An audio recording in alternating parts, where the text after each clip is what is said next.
Very good morning friends.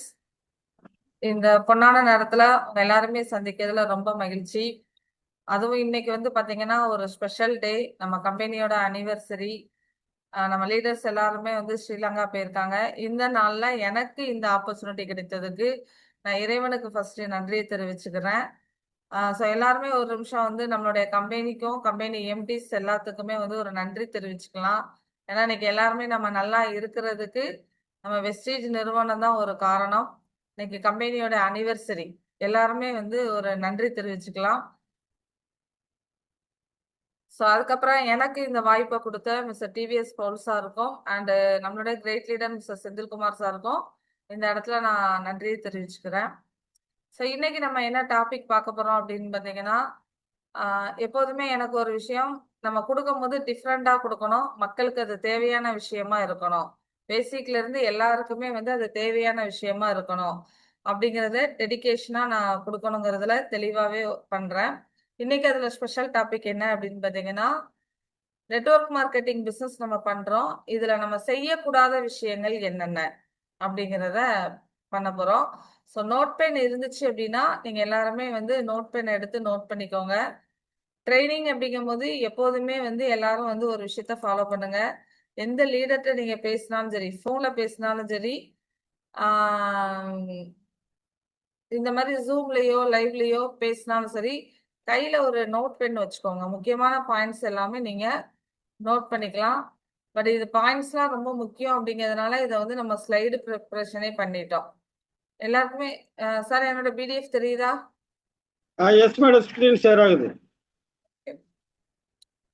So network marketing business எல்லாமே பண்ணிட்டு இருக்கோம். இதுல வந்து நம்ம தவிர்க்க வேண்டிய விஷயங்கள் என்ன அப்படின்னு பார்த்தீங்கன்னா, ஃபர்ஸ்ட் விஷயம் எதிர்மறை சிந்தனை. நெகட்டிவ் தாட்ஸ் நம்ம கிட்ட வரக்கூடாது. நீங்க எல்லாருக்குள்ளயுமே ஃபர்ஸ்ட் என்ன தாட்ஸ் வருது அப்படின்னு பார்த்தீங்கன்னா, ப்ராடக்டை வாங்கி யூஸ் பண்ணிடுறோம். நெக்ஸ்ட் யார்கிட்டயாவது பேசணும், இதை கஸ்டமர் கிரியேஷன் பண்ணணும் அப்படின்னா முதல்ல எல்லாரும் எனக்கு பேச வராது, என் வீட்ல வெளியில போறதுக்கு சப்போர்ட் பண்ண மாட்டாங்க, நான் சொல்றதை யாரும் கேட்க மாட்டாங்க, உங்கள மாதிரி என்னால பேச முடியாது, அவங்க என்னை ஏதாவது நினைச்சுட்டாங்கன்னா, இல்ல அவங்க இப்படி நிறைய வந்து பாத்தீங்கன்னா நெகட்டிவ் கமெண்ட்ஸ். இதுல நான் ஒரு 4-5 போட்டிருக்கேன். பட் ஆனா அடுக்கணும் அப்படின்னா ஒரு 100 கமெண்ட்ஸ் வரும். எல்லாருமே யாராவது ஒருத்தவங்க என்னைக்காவது ஒரு கெஸ்ட் கிட்டயோ அல்லது ஒரு கஸ்டமர் கிட்டயோ பேசும்போது முதல்லயே பாசிட்டிவ் மைண்ட் செட்ல பேசுறோமா அப்படின்னு பாத்தீங்கன்னா இல்ல.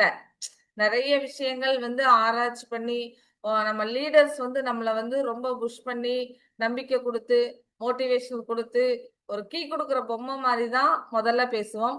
ஸோ அப்படி இல்லாமல் ஒன்லி பாசிட்டிவ் மைண்ட் செட்ல இருக்கணும். நெகட்டிவ் மைண்ட் செட்ல இருக்கக்கூடாது. நெகட்டிவ் வேர்டிங்ஸை யூஸ் பண்ணக்கூடாது. நம்ம மைண்டை வந்து பாத்தீங்கன்னா growth மைண்ட் செட்டுக்கு வைக்கணும். நான் என்னோட லைஃபை மாத்தணுங்கிறதுக்காக இந்த தொழிலை நான் செலக்ட் பண்ணியிருக்கேன்.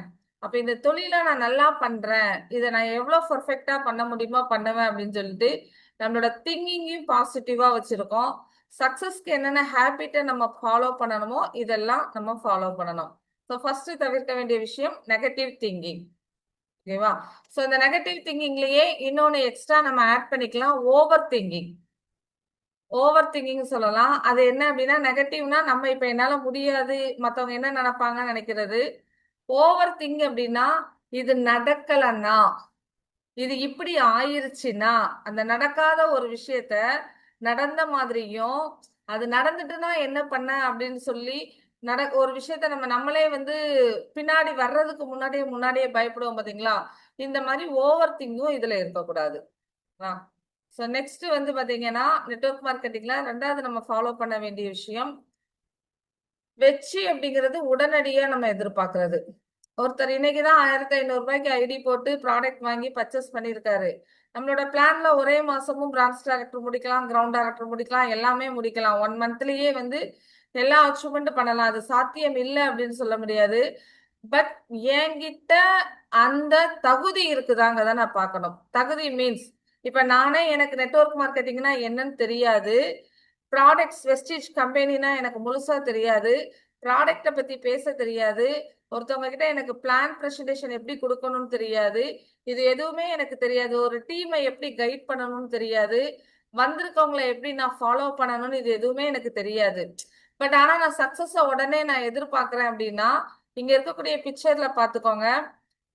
அங்க வெளியில எவ்வளவு பெரிய குழி தெரியுது. நம்ம ஃபாஸ்டா ஓடணும் அப்படின்னா டக்குன்னு அந்த இதுல கீழே விழ வேண்டியதான். பட் நம்மளுடைய பிசினஸ் வந்து பாத்தீங்கன்னா மாரத்தான் போனது.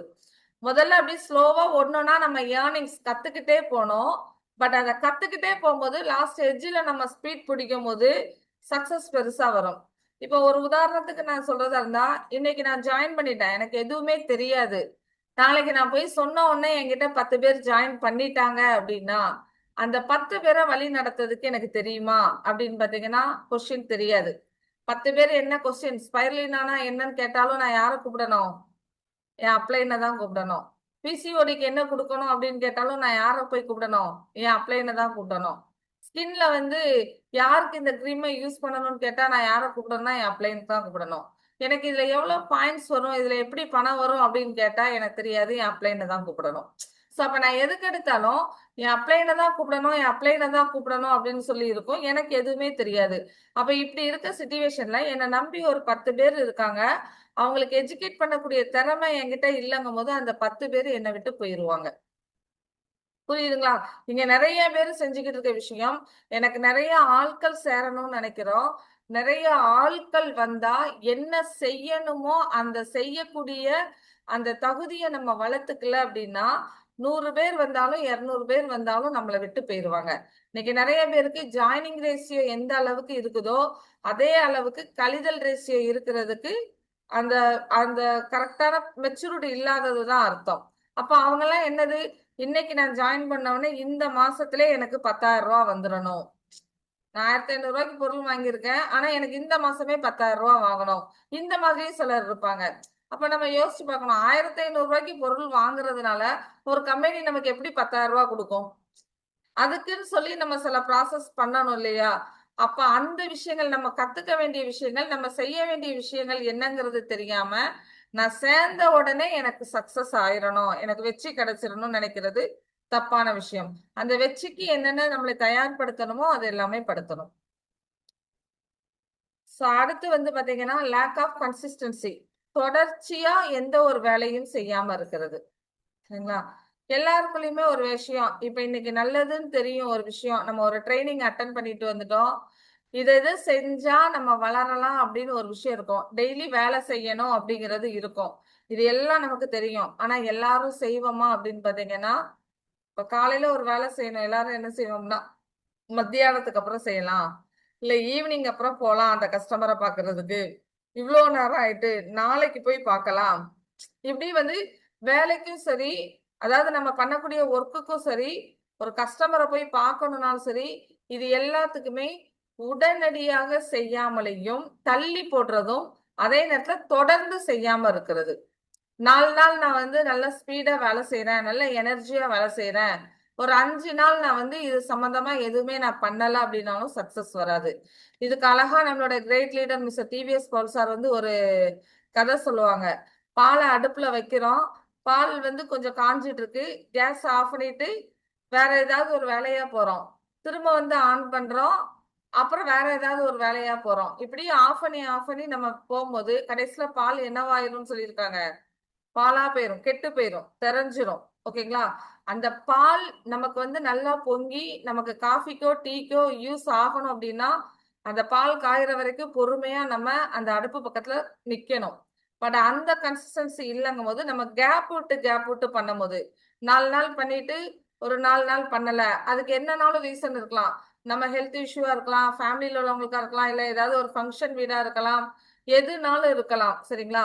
பட் இந்த மாதிரி ரீசன் சொல்லி வேலையை கண்டினியூவா செய்யாம இருக்கிறது நெட்வொர்க் மார்க்கெட்டிங்ல ஒரு பெரிய வளர்ச்சிக்கு வர முடியாது. சரிங்களா? எந்த ஒரு சூழ்நிலையானாலும் பிசிக்கலி நம்ம எங்க இருந்தாலும் சரி, மென்டலி நம்மளோட பிசினஸ்ல தான் இருக்கணும். கண்டினியூவா நம்ம வேலை செஞ்சோம் அப்படின்னா மட்டும்தான் நம்ம கோலை நம்ம ரீச் பண்ண முடியும். நமக்குள்ளேயே நமக்கு நல்ல கான்ஃபிடென்ட் வரும். சரிங்களா? அப்படி நம்ம கன்சிஸ்டன்சியா ஒர்க் பண்ணல அப்படின்னா, இப்ப 4 நாள் பண்ணும்போது ஒரு நல்ல ஒரு ரிசல்ட் வந்திருக்கும். ஃபார் எக்ஸாம்பிளுக்கு ஒரு 5 பேர் ஜாயின் பண்ணிட்டாங்கன்னு வைங்க. நம்ம நெக்ஸ்ட் ஒரு 4 நாள் வந்து பண்ணல. நம்ம பண்ணல அப்படிங்கும்போது அந்த 5 பேருக்கு யார் நாலேஜ் கொடுத்திருப்பா? யார் அவங்க கிட்ட பேசியிருப்பா?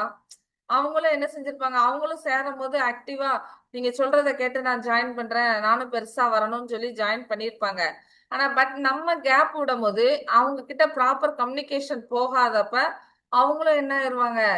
இவங்க நம்ம எதுவுமே கான்டாக்ட் பண்ணல, நமக்கு சொல்லித் தரல, நமக்கெல்லாம் இது செட் ஆகுமா அப்படின்னு சொல்லிட்டு அப்படியே அவங்க ஸ்டாப் ஆவாங்க. திரும்ப நம்ம 5வது நாள் வந்து கூப்பிடும்போது அவங்க என்ன செய்வாங்க? நம்மள மாரி ஒரு காரணம் சொல்ல ஆரம்பிச்சுருவாங்க. நான் நேத்து வரைக்கும் வெயிட் பண்ணேன் மேடம். இன்னைக்கு தான் வந்து பாத்தீங்கன்னா, எங்க வீட்ல ரிலேஷன் எல்லாரும் வந்திருக்காங்க. அவங்க போறதுக்கு 4 நாள் ஆகும். நான் முடிச்சுட்டு உங்களுக்கு கால் பண்றேன். இப்படி ஒவ்வொருத்தரும் ஒவ்வொரு விஷயம் சொல்ல ஆரம்பிச்சுருவாங்க. அப்ப நமக்குள்ளே என்ன அப்படின்னா, ஒரு நெகட்டிவ் தாட்ஸ் வந்துரும். ஐயய்யோ! நம்ம டீம்ல யாருமே ஆக்டிவ் இல்லன்னு. ஆனா நம்ம 4 நாள் ஆக்டிவ் இல்லாம போனது தெரியாது. டீம்ல யாரோ ஆக்டிவ் இல்லங்கிற கதைய மட்டும் தான் நம்ம பார்ப்போம். ஓகேங்களா? இதெல்லாம் நம்ம டீம்ல நடந்துகிட்டு இருக்கா அப்படிங்கிறத நம்ம செக் பண்ணணும். ஸோ நெக்ஸ்ட் வந்து பாத்தீங்கன்னா, ப்ராடக்ட்ஸ நம்ம யூஸ் பண்ணாம மத்தவங்களுக்கு ரெக்கமெண்ட் பண்றது தப்பு. ஓகேவா? 100% ப்ராடக்ட்ட நம்ம யூஸ் பண்ணிட்டு மத்தவங்களுக்கு யூஸ் பண்ணணும். இங்க நெறைய பேர் என்ன அப்டின்னா, டார்கெட்காகவும், பிவிக்காகவும் ப்ராடக்ட்ஸ வாங்கி வச்சுட்டு, மத்தவங்க கிட்ட எப்படியாவது வித்துறணும் அப்டிங்கிறதுக்காக, எத எப்படி குடுக்கணுங்கிறதே தெரியாமல் குடுக்குறது. சரிங்களா? இப்போ ஒரு சுகர் பேஷண்ட்டுக்கு குடுக்குறாங்க அப்டின்னா, நம்மால் எப்படி டாக்டர விட ரொம்ப சூப்பரா கைட் பண்ணிடுறாங்க.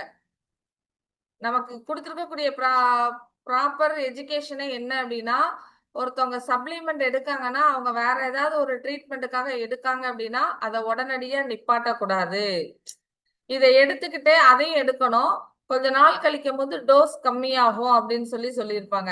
ஆனா நம்மாள் என்ன பண்ணிருவாங்க? அங்க சுகருக்கு ஒருத்தர் வந்து சாப்பிட்டுட்டு இருப்பாரு கன்டினியூவா. அதெல்லாம் போட்டு நீங்க ஏன் சாப்பிடுறீங்க? இத சாப்பிடுங்க. உங்களுக்கு எல்லாம் மாறிரும் அப்டிம்பாங்க. ஆனா அத அவங்களுடைய உடம்புல வேற ரியாக்ஷன் வரும். அப்ப அவங்க நம்மட்ட பயந்துட்டு என்ன செஞ்சிட மாட்டாங்க, திரும்ப ப்ராடக்ட் வாங்க மாட்டாங்க. நமக்கும் என்ன வரும் அப்டின்னா, ஐயோ! நம்ம குடுத்தது தப்போ அப்டிங்கிற மாரி ஆயிரும். ஸோ ப்ராடக்ட்ஸ பத்தி கரெக்ட்டா தெரியாமலேயும், அத நம்ம யூஸ் பண்ணாமலேயும். இப்ப எனக்கு இன்னைக்கு சுகர் இல்ல. ஆனா நான் சுகர் டேப்லெட்ட நான் யூஸ் பண்ணி தான் மத்தவங்களுக்கு சொல்லணும்னு அவசியம் இல்ல. எனக்கு எனக்கு தைராய்டு இருந்தது. அப்ப நான் தைராய்டுக்கு நான் யூஸ் பண்ணியிருக்கேன். அப்ப நான் தைராய்டுக்கு யூஸ் பண்ணும்போது, நான் என்னுடைய மத்த எதையும் நான் விடல. கொஞ்சம் அதுக்கப்புறம் தான் நான் விட ஆரம்பிச்சேன். அப்ப நான் அத ப்ராப்பரா மத்தவங்களுக்கு எஜுகேஷன் பண்ணணும். ஸோ அடுத்து கிரீம் ஐட்டங்கள்லயும் சரி, ஒவ்வொரு ஸ்கின் டைப்புக்கு தகுந்த மாரி தான் நம்ம வந்து கிரீம் யூஸ் பண்ணணும். இப்போ ஒருத்தவங்க ஆயிலி ஸ்கின்னா இருக்காங்க. அவங்களுக்கு வந்து பாத்தீங்க அப்டின்னா, நம்ம சன்ஸ்கிரீமோ, ஃபேர்னஸோ குடுத்தோம் அப்டின்னா, நல்லா ஸ்வெட் ஆயிரும். கூட கொஞ்சம். ஆனா நம்ம என்ன செஞ்சுருவோம், யாருக்கு குடுக்கணும்னே தெரியாது. நல்ல ஒரு ஆயிலி ஸ்கின்னா இருக்கவங்களுக்கு போய் ஃபேர்னஸ் கிரீம குடுத்துட்டு வந்துருவோம். அவங்களுக்கு ஸ்வெட் ஆகி ஃபேஸ் வந்து பிளாக் அடிக்க ஆரம்பிச்சுரும். கால் பண்ணும்போது, ஐய்யய்யோ! நம்ம தப்பா குடுத்துட்டோம், எஜுகேஷன் இல்லாம குடுத்துட்டோம்னு வராது. கிரீம் தப்பு, கம்பெனி தப்பு, பிளான் தப்பு, லீடர் தப்பு. இதுதான் எல்லாரும் சுகம். ஸோ ப்ராப்பர் எஜுகேஷன் எடுத்துட்டு, நம்ம யார் யாருக்கு நம்ம அத யூஸ் பண்ணி பார்த்துட்டு தான் மத்தவங்களுக்கு எந்த ப்ராடக்ட்டுமே நம்ம குடுக்கணும். ஸோ இது எல்லாரும் செய்ய வேண்டிய விஷயம். ஸோ நெக்ஸ்ட் வந்து பார்த்தீங்கன்னா, அதிக வாக்குறுதிகள் குடுப்பது. ஒருத்தவங்கள ஜாயினிங் எடுக்கும்போதே, சரிங்களா? நெறைய பேர் வந்து பார்த்தீங்கன்னா, இந்த எக்ஸைட்மென்ட்டா நெறைய சொல்லிர்றது. அந்த பர்சனுக்கு இன்னைக்கு வந்து ரூ. 1,00,000 தேவைப்படும். சரியா? ஆனா அவரு ஜாயின் பண்ணும்போது ஒரு ரூ. 1,500க்கோ, ரூ. 3,000க்கு தான் ஜாயின் பண்ண போறாரு. அவர்கிட்ட போயி, "நீ ஏன் இவ்ளோ கஷ்டப்பட்டுட்டு இருக்க? வெஸ்டீஜ்ல நீ ஜாயின் பண்ணு. ஒரே மாசத்துல உன்னை எப்படி அப்பா டக்கர் ஆக்கி காட்டுறேன் பாரு" அப்படின்னு சொல்லிட்டு. அப்படியெல்லாம் வந்து பொய் வாக்குறுதிகள் நம்ம குடுக்கக் கூடாது. சரிங்களா? உங்க ஒரே மாசத்துல வந்துரும், ஒரே நாள்ல வந்துரும். நீ எதுவுமே செய்ய வேண்டாம். இங்க நீ ஆளா மட்டும் ஜாயின் பண்ணிட்டு இருந்தா மட்டும் போதும். இப்படிங்கிற பொய்யான வாக்குறுதிகள் குடுக்கக் கூடாது. அவங்கள்ட்ட ப்ராப்பரா எஜுகேஷன் குடுக்கணும். இந்த தொழில நம்பி நீங்க வரலாம். ப்ராப்பரா நான் சொல்லித் தர்ற மாரி கன்சிஸ்டன்சியா நீங்க பொறுமையா பண்ணீங்க. இந்த பிளான நான் சொல்லித் தர்ற பிளான் படி பண்ணீங்கன்னா, வெரி சூன் நீங்க நினைக்கக்கூடிய இன்கம்ம நம்ம வரலாம் அப்படின்னு சொல்லிட்டு உண்மைய மட்டும் தான் பேசணுமே தவிர, பொய்யான வாக்குறுதிகள் அதிகமா குடுக்கக் கூடாது. சரிங்களா? சோ நெறைய பேர் செய்யக்கூடிய விஷயம் இதுதான். சோ நெக்ஸ்ட் வந்து பாத்தீங்கன்னா, ரிஜெக்ஷனை தனிப்பட்டதாக எடுத்துக்கொள்வது. நம்ம தொழிலோட நேச்சுரலே என்ன அப்படின்னு பாத்தீங்கன்னா, ஒவ்வொரு தொழிலுக்கும் நான் முன்னாடியே சொல்லியிருந்தேன். ஒவ்வொரு நேச்சுரல்ஸ் உண்டு. நம்ம தொழிலுக்குன்னு உண்டான நேச்சுரல் என்ன அப்படின்னு பாத்தீங்கன்னா, ரிஜெக்ஷன். வேண்டான்னு ஒருத்தவங்க சொல்றது புதுசு கிடையாது. சரிங்களா? நம்ம போய் ஒரு ப்ரெசன்டேஷன் இந்த பிளானை சொல்றதோ இல்ல ப்ராடக்ட் சொல்லும் போதோ ஏதாவது சொல்லும் போது வேண்டான்னு சொல்றது நம்ம தொழிலுக்கு புதுசு கிடையாது. ரேசியோ 10:2 தான். சரிங்களா? 10 பேர்கிட்ட நம்ம பேசும்போது 8 பேர் வேண்டாம் தான் சொல்லுவாங்க, 2 பேர் தான் நமக்கு ஓகே சொல்லுவாங்க. ஆனா நம்ம மைண்டு இந்த ஓகே சொன்ன 2 பேருக்கு அடுத்து என்ன பண்ணணுங்கிறதுல வராது. வேண்டான்னு சொன்ன 8 பேர் ரிஜெக்ஷனை தான் நம்ம யோசிக்கிறோம். ஓகேங்களா? ஸோ அவங்க வேண்டாம் அப்படின்னு சொல்றாங்கன்னா அதுக்கு நான் போன ட்ரைனிங்லேயே நிறைய எக்ஸாம் சொல்லியிருப்பேன். வேண்டான்னு அவங்க நம்மளை எதுவும் நிராகரிக்கல. அவங்களுடைய சிச்சுவேஷன் இந்த நேரத்துல அவங்கள்ட்ட பணம் இல்லாம இருக்கலாம், இல்ல அவங்க வேற ஏதாவது ஒரு சூழ்நிலையில இருக்கலாம். இப்போ வேண்டாங்கிறத மட்டும்தான் சொல்லியிருக்காங்க தவிர எப்போதும் வேண்டாங்கிறத அவங்க சொல்லல. நம்ம அந்த இடத்துல வந்து எமோஷனல் ஃபீலிங்குள்ள வரும்போதுதான் அவங்கள வந்து நம்ம எப்படி பார்க்க ஆரம்பிச்சிருந்தோம்னா இந்த வேண்டாம்னு சொல்றவங்களெல்லாம் ஆஹ் தீண்டத்தகாதவர்களை பாக்குற மாதிரி பாக்குறது நிறைய பேரு. இது வேண்டாம்னு சொல்லிட்டு இவங்க ஃபேஸ்லயே நம்ம முழிக்க கூடாது, நமக்கு வேல்யூ கொடுக்காம போயிட்டாங்கன்ட்டு. பட் அவங்க சிச்சுவேஷன் என்னங்கிறத புரிஞ்சுட்டு நம்ம வந்து ஹைஜீனிக்கா நம்ம வந்து புரிஞ்சுக்க பழகணும். ரெண்டாவது அந்த நோங்கிறதுக்கு விஷயமே என்னன்னா நெக்ஸ்ட் ஆப்பர்ச்சுனிட்டி தான். அவங்கள விட யாருக்கோ பெஸ்டா இந்த விஷயம் தேவைப்படுது. அப்ப நம்ம வேலை வந்து அந்த பெஸ்டான ஆளை கண்டுபிடிச்சு பெஸ்டா கொடுத்து பெஸ்டா சப்போர்ட் பண்றதுதான். இந்த வேண்டான்னு சொல்றத எல்லாரும் ஏத்துக்க மாட்டோம். இந்த ரிஜெக்ஷனை கண்டிப்பா ஏத்துக்க கொள்ளக்கூடிய மனப்பக்குவம் வரணும். யார் ஒருத்தவங்க சக்சஸ் ஆகணுமோ ஸ்ட்ராங் மைண்ட் செட். எத்தனை பேர் வேண்டான்னு சொன்னாலும் நான் வருவேன், நான் எனக்கு நல்ல ஆட்கள் கிடைக்குது, நான் நல்லா செய்யறேன் அப்படிங்கிற அந்த மைண்ட் செட் வரணும். ஸோ ரிஜெக்ஷனை ஏத்துக்க கொள்ளக்கூடிய மனப்பக்குவத்தை வளர்த்துக்கணும். ஸோ நெக்ஸ்ட் வந்து பாத்தீங்கன்னா கம்ப்ளைண்டிங் மைண்ட் செட். சரிங்களா? ஏதாவது ஒரு விஷயம் நடக்கலன்னா உடனே அப்ளைன்னு சொல்றது. என் அப்ளைன் எனக்கு சரியில்லை, என் அப்ளைன் மட்டும் சரியா இருந்தா எனக்கு இப்படி இருக்கும், என் அப்ளைன் வந்து ப்ராப்பரா எனக்கு எதுவும் கைட் பண்ண மாட்டேக்காரு. ஸோ எதுக்கு எடுத்தாலும் அப்ளைன்னு குறை சொல்றது. நீங்க என்ன பாத்தீங்கன்னா எனக்கு சரியான ட்ரைனிங் கொடுக்க மாட்டேக்காரு, என்னோட டீமுக்கு சப்போர்ட் பண்ண மாட்டேக்காங்க, எனக்கு வந்து என் லீடர் வந்து எனக்கு முன்னுதாரணமா இருந்து செயல்பட மாட்டேக்காங்க. இந்த மாதிரி லீடரை வந்து நம்ம வந்து அதிகமா குறை சொல்லுவோம். சரிங்களா? ஸோ நம்ம லைஃப்ல மேல வரணும்னா நம்மளோட வளர்ச்சிக்கு நம்ம தான் ரெஸ்பான்சிபிலிட்டி எடுத்துக்கணும். தொடர்ந்து நம்ம நிறைய லேர்ன் பண்ணணும், நம்ம திறமையை நம்ம வளர்த்துக்கணும், பாசிட்டிவ் திங்கிங்ல இருக்கணும். சரிங்களா? நம்ம மத்தவங்க நம்பக்கூடிய லீடரா நம்ம மாறணும். சரிங்களா? அப்ளைனை எப்போதுமே குறை சொல்லக்கூடாது. அப்ளைன் அப்படிங்கிறவங்க நமக்கு ஒரு வழிகாட்டி தானே தவிர, நமக்கு இந்த வாய்ப்பை ஏற்படுத்தி கொடுத்தவங்க தானே தவிர நமக்கு வேலைக்காரங்க கிடையாது. சரிங்களா? சோ கம்ப்ளைண்டிங் அவங்கள நம்ம சொல்ல வேண்டிய கட்டாயம் இல்லை. அடுத்து நம்மளுடைய டவுன்லைன். எல்லாரும் ரொம்ப சூப்பரா பண்றது இதுதான். இப்ப நானே எடுத்துக்கிட்டேன்னு வச்சுக்கோங்களேன், நான் பெஸ்ட், என் அப்ளைன் தப்பு, என் டவுன்லைன் தப்பு, இதுதான் எல்லாருமே பார்க்கக்கூடியது. எனக்கு மேல வந்தவங்களும் சரியில்லை, என் கீழே வந்தவங்களும் சரியில்லை, நான் மட்டும்தான் சரி. இந்த மனநிலைமையில இருந்து ஃபர்ஸ்ட் எல்லாரும் வெளியில வந்துடணும். ஏன்னா அது ரொம்ப கஷ்டமான மனநிலைமை. டீம்ல இருக்கிறவங்கள நம்ம அடிக்கடி இவங்க எந்த மீட்டிங் கூட்டாலும் வர மாட்டேங்காங்க, நான் சொல்றதே கேட்க மாட்டேங்காங்க, யாருக்கும் ரெஸ்பெக்ட் பண்ண மாட்டேங்காங்க, நம்ம சொல்ற சிஸ்டம்ல இது எல்லாமே நம்ம வந்து கம்ப்ளைண்ட்ஸ் நிறைய சொல்லிக்கிட்டு இருப்போம். ஓகேங்களா? இவங்க வந்து ஒழுங்கா எதையுமே செயல்பட மாட்டேங்காங்க, இந்த மாதிரி எல்லாமே சொல்லிட்டு இருப்போம். டவுன்லைன் யாராவது ஒர்க் அவுட் பண்ணல அப்படின்னா நம்ம கம்ப்ளைனிங் சொல்றதுக்கு பதிலாக நம்ம வேலையை நம்ம என்ன பெஸ்டா செய்யணுமோ அதை நம்ம பெஸ்டா பண்ணோம்னா நமக்கு உண்டான ரிசல்ட் வரும். யாராவது ஒருத்தவங்க செய்யலைன்னா செய்யாதவங்களுக்கு தான் ரிசல்ட் வராதே தவிர செய்யற நமக்கு ரிசல்ட் வராம இருக்காது. சரிங்களா?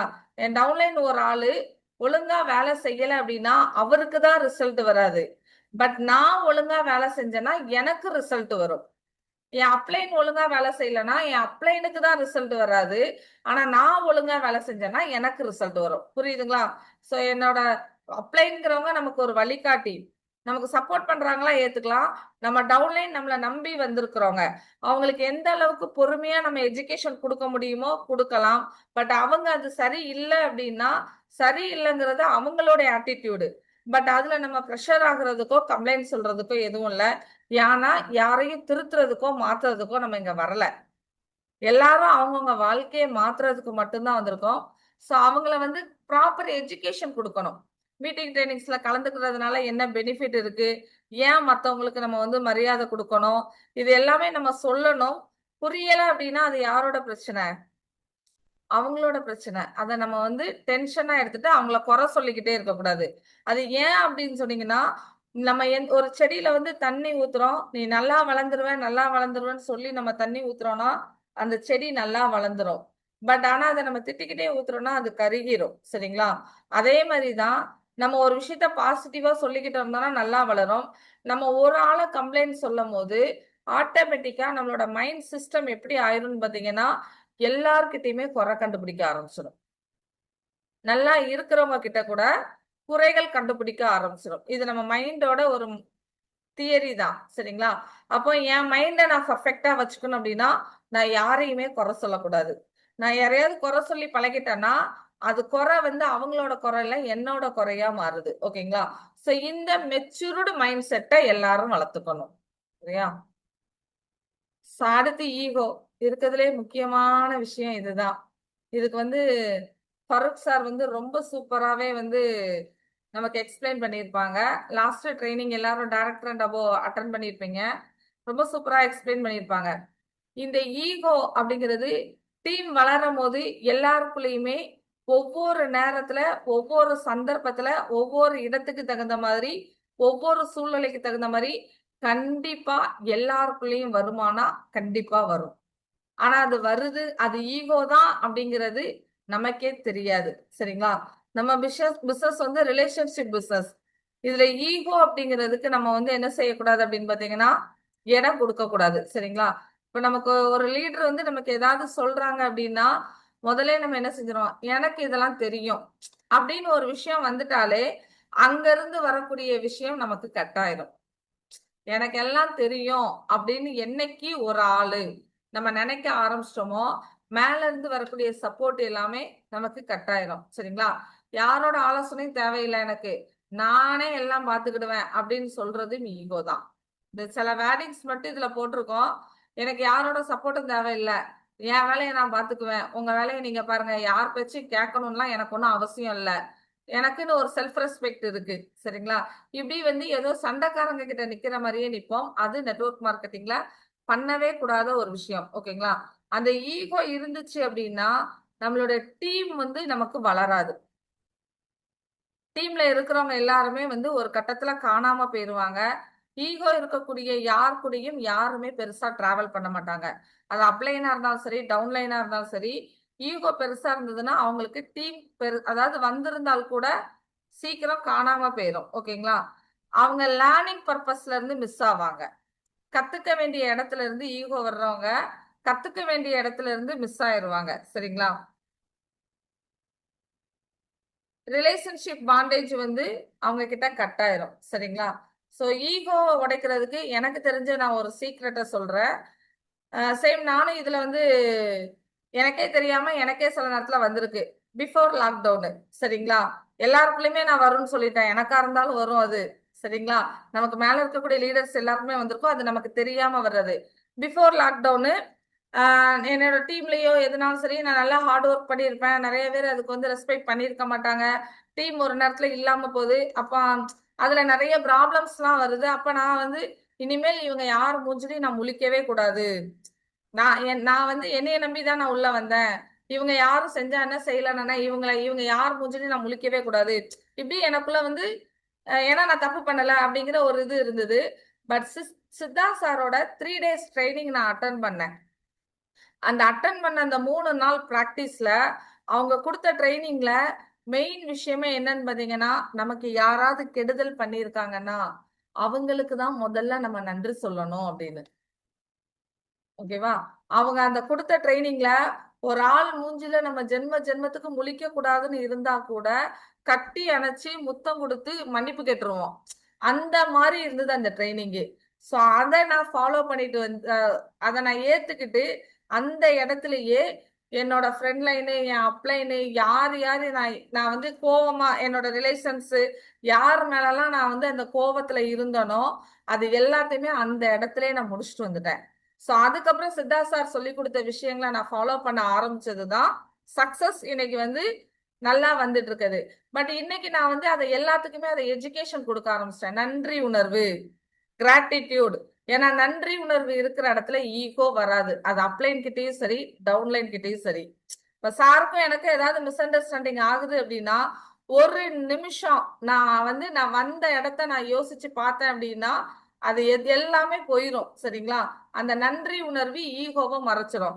என் டீம்ல யாரு கூடயாவது எனக்கு மிஸ் அண்டர்ஸ்டாண்டிங் ஆகுது, ஒரு நிமிஷம் நான் யோசிச்சு பார்த்தா போதும், நான் சொன்ன உடனே என்னை நம்பி கையெழுத்து போட்டாங்கல்ல, அப்ப இன்னைக்கு ஒரு விஷயம் நடக்குதுன்னா அதுக்கு நான் ரெஸ்பான்சிபிலிட்டி எடுக்கணும். அப்ப அவங்க வேற யார்கிட்ட போவாங்க, யார நம்பி அவங்க நிக்கிறாங்க அப்படின்னு சொல்லி ஒரு நிமிஷம் என் டவுன்லைன் மேல நான் நன்றியை செலுத்த ஆரம்பிச்சோம்னா அந்த பிரச்சனை அங்க மாறிடும். சோ அந்த ஈகோவை உடைக்கிறதுக்கு முக்கியமான பிளாட்ஃபார்ம் கிராட்டிடியூடு. நன்றி உணர்வு இருந்துச்சு அப்படின்னா கண்டிப்பா ஈகோ அந்த இடத்துல இருக்காது. நன்றி உணர்வு இல்லாத எல்லா இடத்துலயும் ஈகோ கண்டிப்பா இருக்கும். சரிங்களா? சோ இதை எல்லாருமே சேஞ்ச் பண்ணிக்கோங்க. நெக்ஸ்ட், ட்ரைனிங்கே தவிர்ப்பது. Online meeting and offline meeting, trainings, இது எல்லாத்தையும் வந்து என்ன செய்யறோம் அப்படின்னு பாத்தீங்கன்னா நிறைய பேர் அவாய்ட் பண்றோம். சிஎன்டி தானே, நான் பார்த்த சிஎன்டி தான். ட்ரைனிங் நிறைய பேர் சொல்லுவாங்க, பவுல் சார் போன மாசம் எடுத்த ட்ரைனிங் தான் இதுவும் அதே சப்ஜெக்ட் தானே வரும்னு சொல்லிட்டு. ஒவ்வொரு ட்ரைனிங்லயும் ஒரே டாபிக்கா இருந்தாலும் ஒரு விஷயம்தான் நமக்கு கிளிக் ஆகும். சரிங்களா? நான் ஏற்கனவே பார்த்த ட்ரைனிங்கு, நான் வரமாட்டேன், டீம்ல இருக்கவங்களையும் ஃபோக்கஸ் பண்ண மாட்டேன் அப்படின்னு இருந்தா அவங்களோட வளர்ச்சி பெருசா வராது. ஓகேங்களா? புதுசா இருக்கக்கூடிய எந்த அப்டேஷனும் தெரியாது. பழைய திறமையை மட்டும் வச்சுட்டு நம்ம ஒன்றும் செய்ய முடியாது. இப்போ ஃபார் எக்ஸாம்பிள் சுதாகர் சாரோட மைண்ட் லெவல் ட்ரைனிங் நாங்களாம் இதுக்கப்புறம் 6 ட்ரைனிங் 7 ட்ரைனிங் கிட்ட அட்டன் பண்ணதோம். நான் ஃபர்ஸ்ட் அட்டன் பண்ணும் போது என் மைண்ட் செட்டு அப்ப நான் 12% 11%, 11%க்கு என்ன மைண்ட் செட்ல நான் இருந்திருப்பேனோ அந்த மைண்ட் செட்ல தான் இருந்திருப்பேன். அப்ப அவங்க சொல்லும் போது எந்த அளவுக்கு எனக்கு அப்ப புரியணுமோ அந்த அளவுக்கு தான் அப்ப புரியும். அப்புறம் கோல்டு முடிக்கும் போது நான் ஒரு மைண்ட் செட்ல இருந்திருப்பேன், அப்ப அவ்வளவுதான் புரியும். இப்ப கிரவுண்ட் இப்போ ஒரு விதமா புரியும். ஓகேங்களா? சோ அப்ப எந்த ட்ரைனிங்லயுமே வந்து நம்ம முதல் ஆளா நம்ம கலந்துக்கணும். அப்பதான் நிறைய நாலேஜஸ் நம்ம எடுத்துக்க முடியும். அதே நேரத்துல ட்ரைனிங் ஃபீஸ் அப்படின்னு வரும்போது அதுல எல்லாரும் சொல்லுவோம், 200 ரூபாய் கொடுக்கணுமா? லாஸ்ட் வீக் கூட 2000 ரூபாய் கொடுத்து ட்ரைனிங் அட்டன் பண்றோம். ஓகேவா? 2000 ரூபாயா ஏன் கொடுக்கணும் அப்படின்னு சொல்லிட்டு நமக்கு அந்த 2000 ரூபாங்கிறது எதுக்கு கொடுக்கோங்கிறதையும் நம்ம பார்க்கணும். நமக்கு அழகா 3 ஸ்டார் ஹோட்டலு, நல்ல பஃபே ஐட்டங்கள், அவனே எல்லா மக்களும் நாங்களே வீட்ல இருந்து தயிர் சாதம் புளியோதரை கிண்டி எடுத்துட்டு வந்துருவோம்னு சொல்லிட்டு நம்ம லைஃபே வந்து ரிச் லைஃப் வாழ்றதுக்கு தான் வந்திருக்கோம். டெய்லி தான் அதே புளியோதரை தயிர் சாதம் சாப்பிடுறோம். பட் நம்ம ராயல் லைஃப் எப்படி வாழணும்னு நம்ம அட்மாஸ்பியரை மாத்துறதுக்காக தான் முதல்ல அந்த மாதிரி 3 ஸ்டார் ஹோட்டலே நமக்கு ட்ரைனிங் ரெடி பண்றாங்க. நம்மளை வச்சு கலெக்ஷன் பாக்குறதுக்கு எந்த லீடர்ஸும் ட்ரைனிங்க ரெடி பண்றது இல்ல. ஓகேவா? அப்படி அவங்க வந்து ட்ரைனிங் கொடுத்துதான் சம்பாதிக்கணும் அப்படின்னு இருந்ததுன்னா அவங்க ஒர்க் அவுட் பண்ண வேண்டிய ஏரியா நம்ம கிட்ட இல்ல, அவங்க வேற எங்கேயாவது ஒர்க் அவுட் பண்ணிடலாம். ஸோ அந்த நம்ம கொடுக்கறதே வந்து அந்த ஹாலுக்கு தான் நம்ம கொடுக்குறோம். ஹாலுக்கு நம்ம சாப்பிடக்கூடியதுக்கு டீ ஸ்நாக்ஸ்க்கு தான் கொடுக்குறோம். சரிங்களா? அந்த இது கூட இல்லாம நம்ம என்ன செய்யறோம், 2000 ரூபாய் 200 ரூபாய் ஒவ்வொரு ட்ரைனிங் வச்சாலும் இவ்வளோ ஃபீஸான்னு கேக்குறோம். நான் கேக்குறேன், இது வரைக்கும் வாழ்க்கையில நம்ம எதுவுமே செலவு பண்ணதே இல்லையா? எதுவுமே தேவையில்லாம நம்ம எவ்வளவு விஷயங்கள் தேவையில்லாமல் செலவு பண்றோம். இந்த தேவையான ஒரு விஷயத்த நான் எடுத்து வச்சேன்னா நான் கார் வாங்குறதுக்கு, நான் வீடு வாங்குறதுக்கு, என் தலைமுறை வருமானம் கூடுறதுக்கு ஒரு பிளான் கிடைக்குது அப்படின்னா நான் ஏன் 2000 ரூபாய் எடுத்து வைக்க கூடாது? நான் ஏன் 500 ரூபாய் டிக்கெட் எடுத்து வைக்க கூடாது? இந்த கொஸ்டினை மட்டும் தான் மனசுல கேட்கணும். ஆச்சரியமா நம்ம வந்துட்டு வியப்பா பார்த்தோம்னா ட்ரைனிங்ல நிறைய விஷயங்கள் கத்துக்க முடியாது. ஸோ அடுத்த நெட்வொர்க் மார்க்கெட்டிங்ல நம்ம வெற்றியை தடுக்கக்கூடிய ஒரு மிகப்பெரிய எதிரி என்னன்னு பாத்தீங்கன்னா சோம்பேறித்தனம். சரிங்களா? இங்க நிறைய பேர்ட்ட இருக்குது. காலையில இப்ப 5:30 செக்ஷன் எந்திக்கணும் அப்படின்னா எல்லாராலும் எந்திக்க முடியாது. ஏன்னா நைட்டு வர்ற தூக்கத்தை விட காலையில எந்திக்கும் போது வரக்கூடிய தூக்கம் தான் ரொம்ப சுகமா இருக்கும். சரிங்களா? இதெல்லாம் சோம்பேறித்தனம், சரியான பிளான் பண்ணாம இருக்குது, தள்ளி போடுறது, இது எல்லாமே ரொம்ப தவிர்க்க வேண்டிய விஷயம். சோம்பேறித்தனத்தை ஃபுல்லா தவிர்க்கணும். கன்சிஸ்டன்சியா ஒர்க் அவுட் பண்ணணும். ஓகேவா? ஸோ இது எல்லாமே கரெக்டா ஃபாலோ பண்ணணும் அப்படின்னா சக்சஸ் அப்படிங்கிறது நம்ம எதிர்பார்க்கறதை விட பெருசாவே வரும். ஸோ இவ்வளவு நேரம் எனக்கு இந்த வாய்ப்பை கொடுத்த arise of organisation mentor mister TVS Paul சாருக்கும் இங்க இருக்கக்கூடிய உங்க அத்தனை பேருக்கும் நன்றி. So thank you friends, thank you.